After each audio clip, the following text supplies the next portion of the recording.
Hey guys, it's Eric at SideQuest Comics, and today I got a dollar diamond video for you guys. One of my quicker videos I like doing for you guys, and kind of is a good way to show off some of the collection, some of my digging.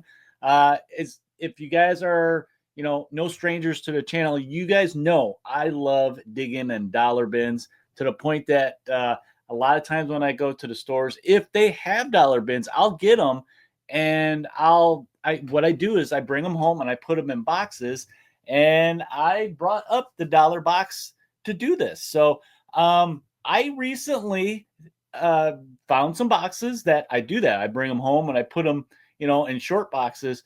And this one actually was getting a little light. I pulled a bunch of stuff out of there from the last time, like we did Dark Hawk.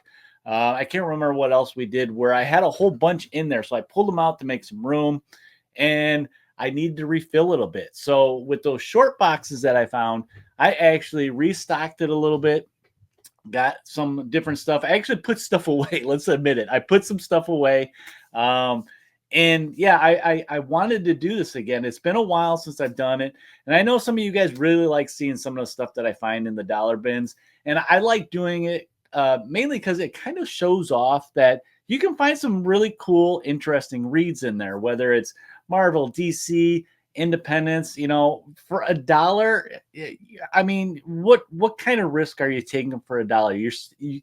You can read it and still get something out of it. Now, some of them may be stinkers, but it's $1. I mean, in today's day and age, getting anything for $1, I think, is pretty rare. So I love doing that. I think some of it is the discovery, guys, is digging in, long boxes, short boxes, whatever the store has, and finding something that's like, oh, I remember this, or oh, I used to have this, or even, hey, I would like to give this a shot, because sometimes I find stuff, it could be from, Bronze Age. I've even found stuff from the 60s or even modern. I found some good deals on modern stuff in the dollar bins. So let's do this. So what I like to do with the dollar diving is I pull 3 random books out of my long box here, and we will go ahead and we go table down. We discuss the comic a little bit, and kind of like, why did I get this one? So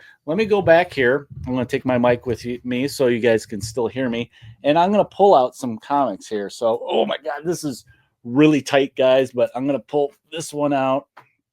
Let's see. Let's pull. Oh my gosh. Yeah, I might almost need to get 2 hands on this. And then let me shove those back in there. And okay, this one, 2 of them are coming because they're stuck together. But so there we go, guys. We have a couple comics. Let me come over back here. And so, okay. Yeah. So a couple are in bags, some are raw. So what we'll do is I'm going to go down. I'm showing 4, but these 2 were stuck together. So I might talk about them both. What the hell? I think that I've done that before. So, but yeah, we're going to go ahead and go down and we'll talk about these. Why did I get these? Maybe you guys can relate. So let's go ahead and go table down. First up, guys, is this DC Comics presents Superman and Firestorm, the Nuclear Man, and Captain Atom. So it's a 3 superhero team up, which is pretty cool. I think I grabbed this because the cover reminds me of Neil Adams a little bit. Now, Cohen's the cover on this one, and I think this is, so it's number 90, and it came out in like the mid 80s. Let's see, 85 is when this came out. So I pick these up every once in a while, these DC Comics presents, when I see some team ups that are interesting to me. I mean, these are all characters that I like from the 80s. And I find it kind of interesting that Captain Atom is actually his old version of his costume. It's not his full silver costume. I'm trying to find a good picture of Captain Atom there. So I thought that was kind of interesting to see a different version of Captain Atom from what I'm used to. I'm used to like the late 80s version. There we go. There he is. And not this one. Other than that, it would be going back to like the 60s where he was wearing the yellow outfit. So kind of cool to see him in that. Oh, there's an interesting ad for a different, very different outfit for Aquaman. But yeah, I like these DC Comics Presents.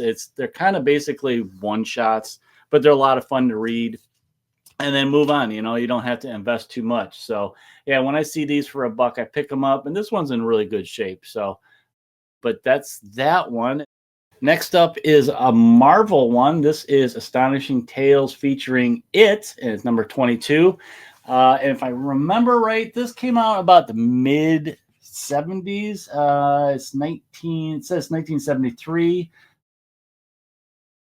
And a big reason I got this is because the cover artist on this was John Romita Sr. He did a lot of these kind of anthology, featuring magazines that Marvel did.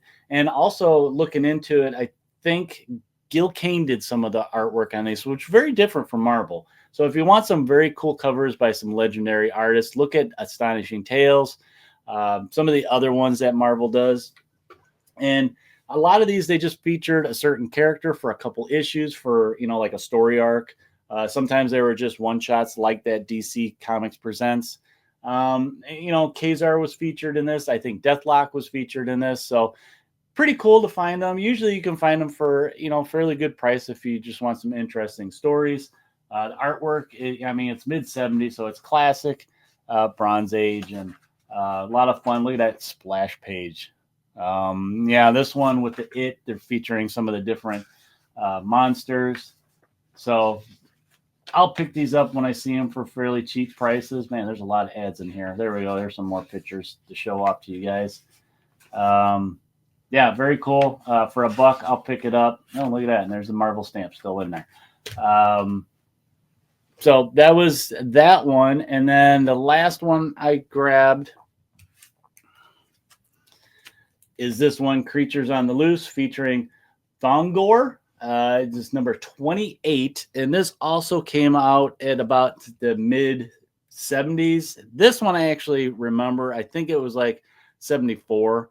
And once again, a very cool thing about this one is it's featured John Romita Sr. artwork again.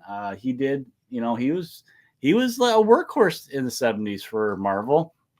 And again, this is one of those things where they feature certain characters for a couple issues. I think Thongor was, once again, I think it's about 6 issues type of thing, maybe 4. Not too long. So if you like this character, it's not a super big investment that you have to do. And these books aren't super expensive. But if you like kind of sword and sorcery, kind of goes along with Conan. It's very similar to Conan. And oddly enough, these Creatures on the Loose usually feature monsters. Like I know of Creatures on the Loose because of Manwolf. I got a bunch of Manwolf appearances in this. I think his first appearance was in Creatures on the Loose. And also, again, some of these covers are, Gil Kane covers, looking into them. Kind of cool thing to see again. And here's a little bonus one for you that I grabbed. When I grabbed this one, it was stuck to the next one, which is 29.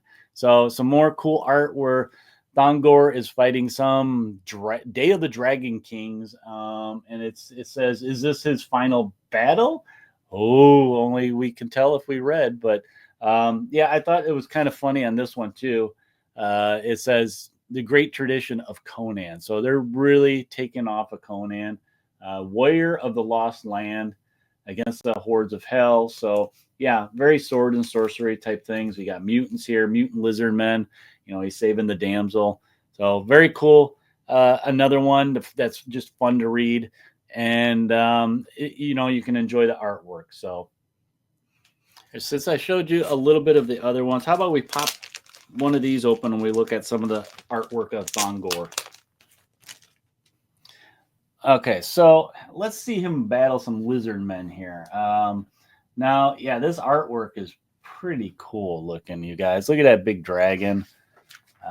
Like I said, if you enjoy just some of the 70s artwork, these would be good ones to look for in the dollar bins. I like this classic art. That's why I grab these a lot. Man, there is a lot of ads. I am not used to ads like this in comics anymore. Yeah. Okay. Where's he fighting? There's a Marvel stamp. And a lot of people I know love reading some of those letter columns. I remember looking through all these ads. Oh man, look at that big splash page. That's pretty cool. So yeah, if you guys see these for cheap, check them out. I mean, you're not, like I said, you're gonna get your entertainment value from reading these. But that was my 3 pulls for the dollar diving. Let's go ahead and go up and we will close this one out. Well, there you go, guys. There is $3 diving pulls from the old long box behind me here. That I hope me going over them kind of helps you guys reason why to grab these dollar books. What I mean, they're fun reads. All these ones were pretty, older from the 70s. They're a lot of fun. They don't take themselves serious. So I like these kind of books like Astonishing Tales with, it's basically a monster book. And, who can go wrong with team ups like that from, DC? And Thongor from Creatures on the Loose, basically it's a Conan. If you like swords and sorcery, this is one to pick up. I know there wasn't a whole lot of them, so a lot of fun. Like I said, these are basically fun to read books. So, and like I said before, I am so much a cover buyer.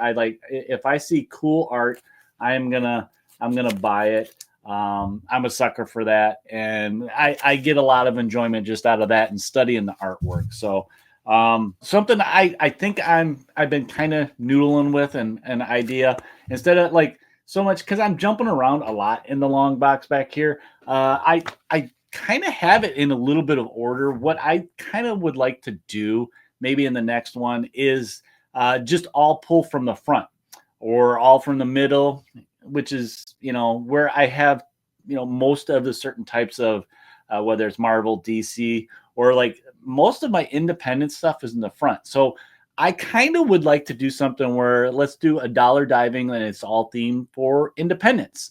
I really like diving in the independents, especially like in the 80s. You kind of really saw the independent comics really blow up at that time period. And it's something about all black and whites are kind of neat. Or maybe I'll pull like in a certain section that I know is all the DC books that I have in there. So something I've been thinking about. Let me know down below, you guys, what you think of that idea. Is that kind of a neat idea to focus on something like that? But also, while you're down below, make sure you hit that thumbs up. And if you wouldn't mind, please subscribing if you like this kind of content. And like I said, leave a comment down below what you think of my idea. What do you think of the ones that I pulled out today? And while you're at it, head over to Instagram. Give me a follow and like some of the posts there. I'm usually doing daily posts that are also themed, whether it's Mutant Mondays or maybe a First Friday type of thing. So I appreciate that. But that is all I got for today's video, you guys, for the dollar diving in the old dollar long box. I hope you enjoyed this one. And until next time, guys, while you're dollar diving, happy questing, and we'll talk to you next time.